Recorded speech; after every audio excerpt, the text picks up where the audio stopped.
That's the kind of calling you want to do when you sit up in these areas where there's a lot of turkey sign. And they're not really gobbling. Now, they're not gobbling this morning. They're not gobbling much of anything today. It's just been a quiet day. But when you find sign like that's on this ridge right here, or this little flat, and up and down these roads, they just got scratched all to pieces. So there's tracks in these roads, strutting marks where that you can see where they drug their feathers as they strutted. You can see scratching. So turkeys have been in here quite a bit, and they're staying in here quite a bit. This is the places you want to set up and you want to hunt when they're not saying nothing. Once you get in here, a lot of people make a mistake at just wanting to yelp real loud and cut and trying to get one fired up. But when you move in these places like this, you don't really want to do that.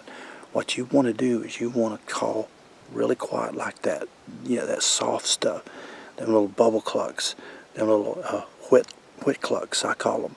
And maybe scratch the leaves a little bit. Maybe 2-3 note yelps at a time. Just soft little stuff, because that's what hens do when they move into these places like this. When they move into these places, they're not loud. Hen turkeys are calling all day long. You just don't hear it because it's so soft, but gobblers hear it.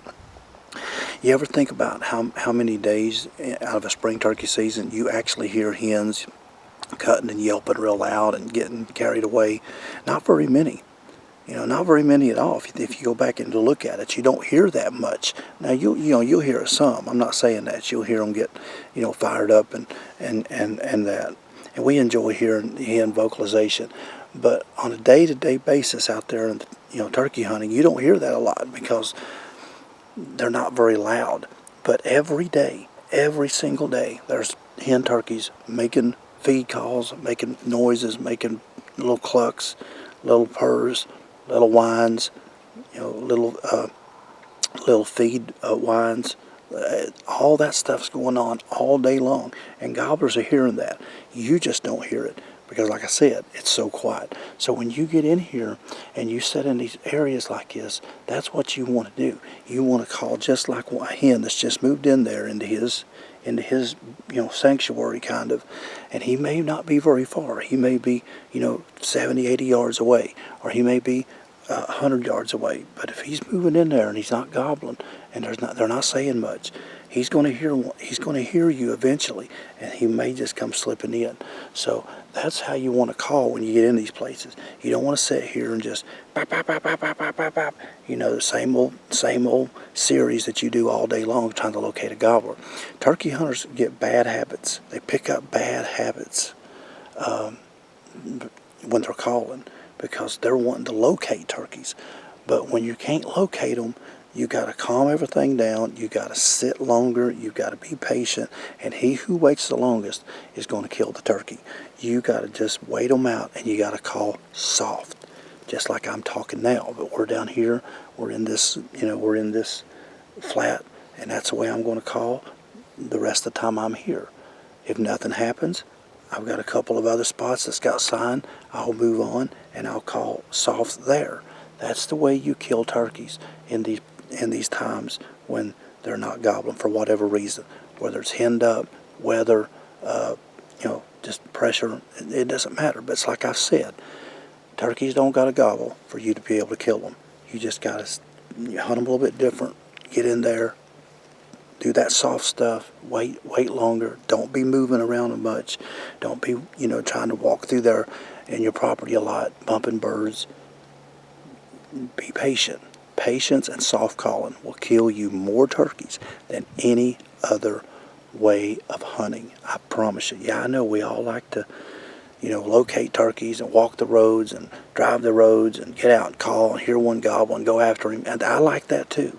I like that running and gunning style. But it always don't work. So when it don't work, you go back to, hunting them what I call the right way. So, but that's how you become a turkey killer. So we're just gonna sit in here and maybe something will come slipping in here. Or I've sat in these places before. You be sitting there and be calling, and all of a sudden just one hammers, and man, he just hammers right down below you. or above you, and he's on top of you in just a few minutes. So, but it's good to be back out here in this time of year again, because you know it's getting right.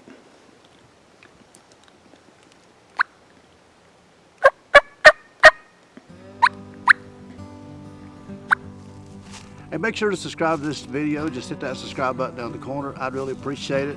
Also, check out springfevercustomcalls.com, where you can check out all my signature series of calls, the old slide brand, the slate call, the brand new one that just came out this year. Check the website. If they've got them in stock, you know, they're selling out like crazy, but if you find them on stock right now at springfevercustomcalls.com, you better grab you one. And also my signature series box calls and my mouth calls. Make sure to check them out as well. Check out my website, DaleOutdoors.com, where you can pick up all the Dale Outdoor merchandise, the shirts, the hats, the hoodies, and all the other merchandise we have, the hats also. Check out SOSO Outdoors. Check out me on social media. Come follow me over there. Also join me on Pateron, where you can give a donation, small donation to Dale Outdoors, just to help us to continue what we're trying to do. We'd really appreciate it.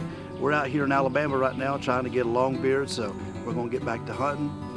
But you stay tuned to the next video. We got a lot more coming, so make sure to subscribe to this channel. I'd really appreciate it.